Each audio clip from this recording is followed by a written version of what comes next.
Hey everybody, Manny Talavera here. We're now on day 43 of the seven-figure climb. And in this video, we're going to talk about pricing strategies. And what I mean by pricing strategies is just simply what are you going to charge for your course, your coaching program? What do you want to actually make when you sell that?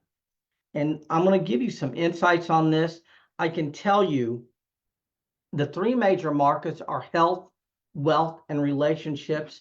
Most of what I'm going to be talking about here is wealth because I sell increase. I understand how to quantify that. I don't understand how to quantify health, and I don't understand how to quantify relationships. So this is going to be more for people who are helping people to scale, make more money, build a business, and things like that. So if you look at the marketplace, there's a lot of people charging $1,000, $2,000, $5,000, and I think those are very, very good price points. I can tell you that it's going to be very, very difficult to scale anything for less than $997. As a matter of fact, it's the lead costs are so expensive now. At $997, you're going to be very marginalized on the actual net unless you have someone who's just an absolute world-class professional at Facebook's book ads, and there's not a lot of competition in the marketplace where you're selling, which is something I would advise you to stay away from. I think that if you want to make the money, you need to go into a warm market where there's a lot of people already making money. And so, you can certainly, like I said, you can choose what you want to do here. But I like the $1,000, $2,000, and $5,000 price tags. I think that what you're going to charge is going to be more attitudinal and mindset for it with your own situation and how you feel about money than anything. But like I said, you do have to get on the other side of the $500 price point if you ultimately want to scale something, because $500, the ad costs are just going to eat you alive. You're really not going to be able to do much with that. So if you want to look at formulas, there's some things you can do. The first thing you can do is just charge them, 1x, or basically you're going to give them 10x of value for 1x. And so what that means is you've got a system where if they use it, they can easily make $10,000 and you're going to charge $1,000 for that. And so 10x is a really, really good formula. I like that a lot. And so if you've got a system and you can show them how they can easily 10x their money, I think that's extremely valuable. Another thing that you want to think about while we're talking about this, if you can show them how they can quickly get their initial investment back, there's a lot of value to that as well. Because after they get their initial investment back, everything else is profit. And so you can do 10x. The other thing that you can do is you can look at average transaction size. So if their average transaction size is, $1,000, you can charge them $5,000 or $10,000, and you can show them how they're going to get 5, 10, 20, 50 new clients by buying this thing and using it. And this is the thing. You can charge anything that you want as long as you can quantify them getting an ROI and what you're selling is good. And if people use it, they can get a result. That's my mindset on it.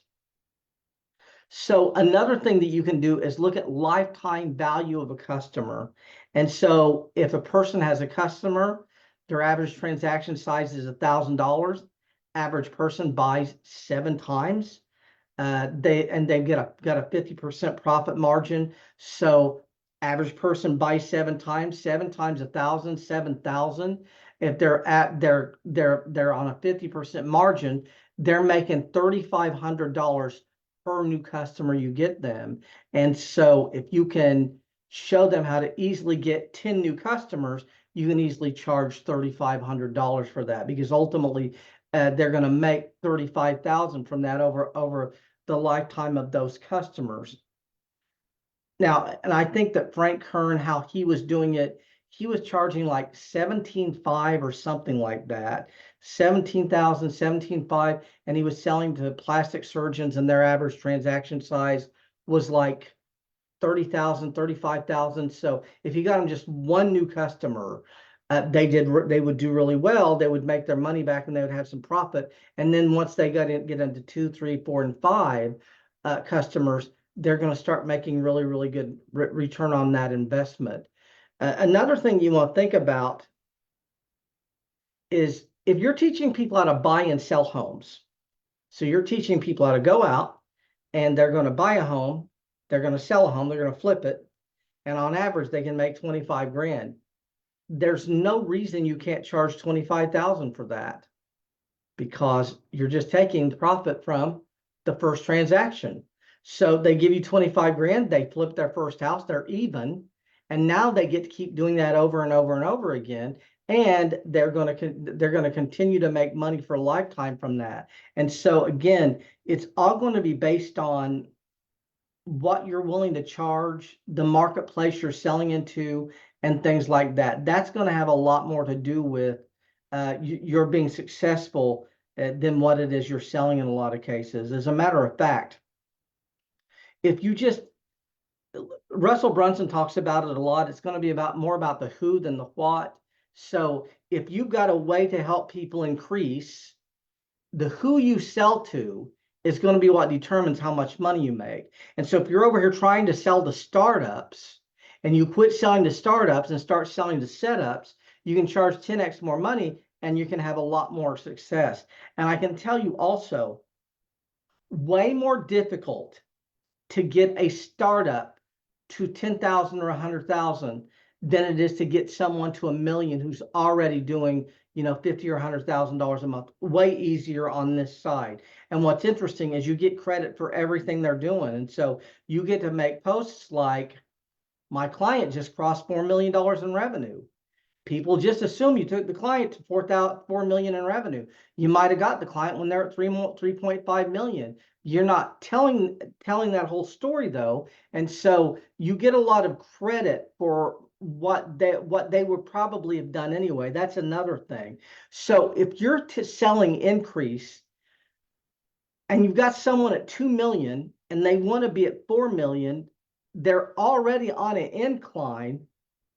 You can put some things in place to make the money much, much, much faster. What's interesting is they might have made the money without you. The only thing you're doing is you're adding speed to the process.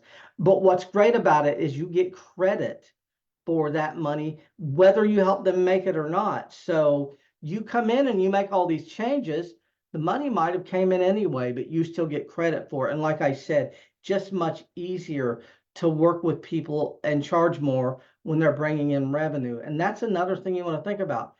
Selling to people who can afford to give you the money. The people who can afford to give you the money are the people who are already doing, 10,000 a month, 20,000 a month, 50,000 a month, 100,000 a month. So if you're going after a marketplace, way better to go after them than go after someone who's not made their first dollar yet. And so, like I said, in a lot of cases, it's going to be the who a lot more than the what. The who you sell to way more than the what you sell. Dan Kennedy said something that was very interesting. He said that if you're unsure what to charge, just add a zero to what you were going to charge to begin with. And he took someone, they were charging $395 for something. He added a zero to it, and they scaled this thing to several $1 million very, very fast. They were selling theft deterrent to convenience stores. So convenience stores have a very, very, very large amount of theft. And he was selling basically theft deterrent and all of this information to convenience stores who had these theft problems. And it was very easy for them to justify the price point because people are stealing from them every day. And what's interesting about the convenience store business, it's not customers that are the problem, it's the vendors. So the vendors come in and the vendors steal. So the vendors walk in, what they'll do is they will have a cart full of Pepsi, and they'll roll that cart up to the counter and they'll say, 50 cases, and they'll roll it in the back room, and then they'll roll it out the back door, and then roll it back in again and say 50 cases. And there's a minimum wage guy just writing it down as they're bringing it in, but they're not watching it. And so a big part of theft deterrent is you got to watch the vendors. And like I said, Kennedy helped someone a lot with that.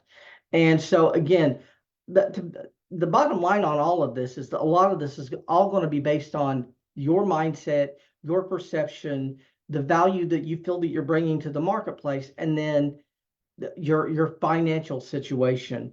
Unfortunately, that's going to play a role in it. And so the problem with all of this is, and I'm sure that a lot of people are going to understand this. If you haven't had a lead in 60 days and you're talking to this guy tomorrow, it's you're very, very likely to lowball him an offer to get him to move forward with you than to charge what you really should be charging, because you haven't talked to anyone for 60 days. You don't know when you're going to talk to anyone again. Now, if you have 5 leads a day that you're talking to, and you're talking to 25 people a week, you can ask any amount of money that you want, because you know if this person doesn't buy, you got another call in an hour. And that's really the reason that you need to scale and get a lot of deal flow in. The more deal flow you have, the easier it is to charge what you're actually worth. And so, again, one of the things you can do is you can do just 10x. You give me 1,000, I'm going to show you how to easily make $10,000. You can look at their average transaction size. You can look at the lifetime value of their customer, and you can base your fees on them getting 1 or 2 new customers. And we're going to easily get them 1 or 2. And then if we do our job right, they're going to get way, way more than that. And so that's just some things you want to think about when it comes to pricing strategy. But we're going to move on, and we will see you all in the next video. And thanks a lot.